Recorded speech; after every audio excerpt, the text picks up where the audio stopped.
This is the forgotten era that shaped the modern world, yet is barely mentioned in most history books. This is the Islamic Golden Age. History remembers the rise of Rome, the genius of Greece, and the rebirth of Europe during the Renaissance. But there was a time, a golden age, when science, philosophy, medicine, and the arts flourished not in the West, but in the heart of the Islamic world.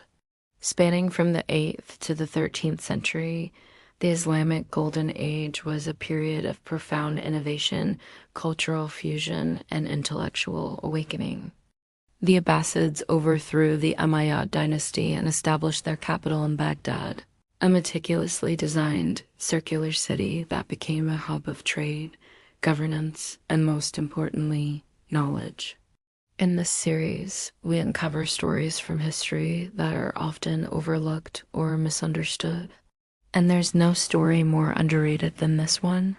Under their banner, the brightest minds from Persia, Iraq, Central Asia, the Byzantine Empire, and even India came together, each bringing with them a piece of the world's collective knowledge.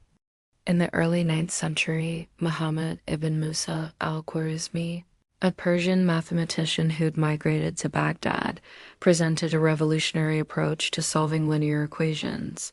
His step-by-step methodology, which we now call the algorithm, changed the way mathematics was approached. In fact, the word algebra itself is derived from his book, Al-Kitab al-Muqtasar fi Hisab al-Jabr wal-Muqabala. Talk about leaving your mark on the world. This 5-book encyclopedia covered a wide range of topics from anatomy and pharmacology to diagnosis and treatment. It was based on both theoretical knowledge and extensive practical experience. Let's take a quick look at some other areas where Islamic scholars shone: optics and physics. Ibn al-Haytham was a pioneer. He turned the way we understand light and vision. Islamic art, with its intricate geometric patterns, arabesques, and stunning calligraphy, remains a testament to the creativity of the era.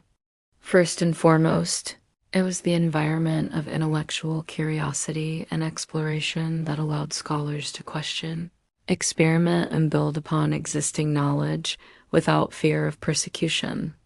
Through trade routes like the Silk Road and the incense route, merchants carried not just goods, but also ideas and texts from distant civilizations.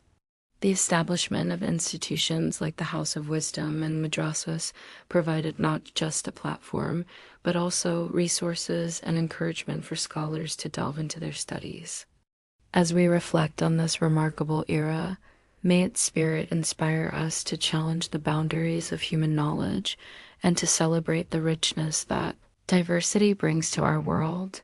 Don't forget to subscribe for more captivating historical tales. Until next time, keep exploring, keep questioning, and keep discovering. After all, the spirit of the Islamic Golden Age lives on in every inquisitive mind. The Golden Age reminds us that the pursuit of knowledge and understanding is a timeless human endeavor that transcends geographical and temporal boundaries.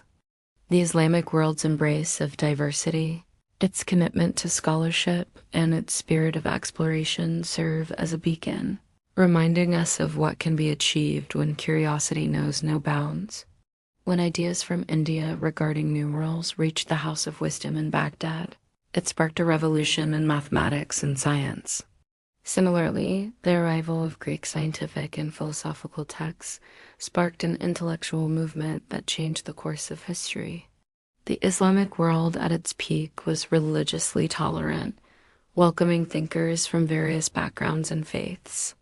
This diversity of thought led to the cross-pollination of ideas and the formation of new theories and innovations. Mosques like the Dome of the Rock in Jerusalem and monuments, like the Great Mosque of Cordoba, showcase the architectural brilliance and devotion of the time. Remember those times when you looked up from a book and realized that you hadn't seen the page in front of you, but the reflection of the light around you? Well, he used such simple yet effective experiments to prove that vision doesn't occur because light comes from the eyes, but rather when light reflects off an object and enters the eye. This went against the prevailing belief of the time and was a giant leap in the understanding of optics and the scientific method. And get this, it remained the standard medical text in Europe for over 500 years, influencing medical practice and education until the late 17th century. Al-Farabi, Ibn Sina, and Ibn Rushd were prominent figures who built upon Greek philosophies and integrated them with Islamic theology. Their commentaries on Aristotle's works were particularly influential. And then there was poetry and literature. The Islamic Golden Age gave birth to literary giants like Rumi, Omar Khayyam, and al-Mutanabi. Their verses explored themes of love, mortality, and the divine, touching hearts and minds across generations. That's a legacy that few can match. Ibn Sina's contributions didn't end there. He also wrote a book on the philosophy of medicine, emphasizing the importance of observation and reason in understanding health and disease. Hospitals in the Islamic world were ahead of their time. They had dedicated wards for different ailments, separate facilities for men and women, and even pharmacies. Surgeons developed specialized instruments and techniques, and keeping detailed patient records was standard practice. This grand institution wasn't just a library. It was a research center, a translation hub, and a gathering place for scholars from across the known world.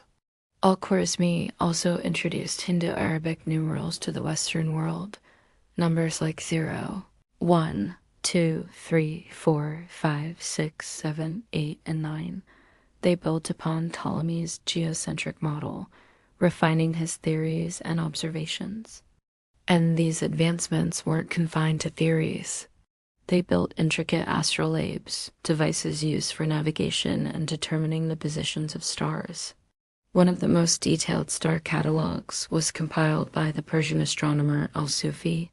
His work, the Book of Fixed Stars, not only described the positions of stars, but also their brightness and color, a feat that would impress even the modern astronomers. Observatories were established in cities like Moraga, equipped with sophisticated instruments like the astrolabe and quadrant. Prominent Islamic astronomers like al-Battani and al-Tusi made significant contributions. For instance, al-Tusi corrected the length of the solar year, providing a calculation that remained the standard for centuries. This continued tradition of astronomical observation and research laid the groundwork for future discoveries and theories. And yes, it did pave the way for Copernicus and Galileo, helping shift the world from geocentrism to heliocentrism. These symbols replaced the Roman numerals used in Europe at the time, paving the way for a much simpler and efficient system. Think of it as the original Googleplex, except instead of coding geniuses, they had astronomers, philosophers, and mathematicians. Around it, a community of intellectuals formed, eager to share, debate, and expand the boundaries of human understanding. So join me as we travel back in time to explore the vibrant cities, groundbreaking discoveries, and towering intellects that defined this remarkable era. The seeds of the Islamic Golden Age were sown with the rise of the Abbasid Caliphate in 750 CE. At the heart of Baghdad's intellectual explosion was the House of Wisdom, or Beit al-Hikmah, founded by Caliph Harun al-Rashid and expanded by his son al-Mum. The Abbasid rulers, especially al-Mamun, offered generous patronage to thinkers regardless of their background or religion. It was this fusion of cultures and ideas that allowed the Islamic Golden Age to flourish. The House of Wisdom became a magnet for scholars. The fruits of their labor were nothing short of astonishing. Let's start with mathematics. But he didn't stop there. Next up, let's talk about astronomy. While the Greeks made significant strides in astronomy, it was the Islamic astronomers who really took it to the next level. Now let's shift our focus to medicine. Here the spotlight goes to Ibn Sina, or Avicenna, whose book, The Canon of Medicine, was a monumental achievement. But wait, there's more. The Islamic Golden Age wasn't just about astronomy and medicine. It was a wellspring of knowledge in various fields. Let's talk about philosophy.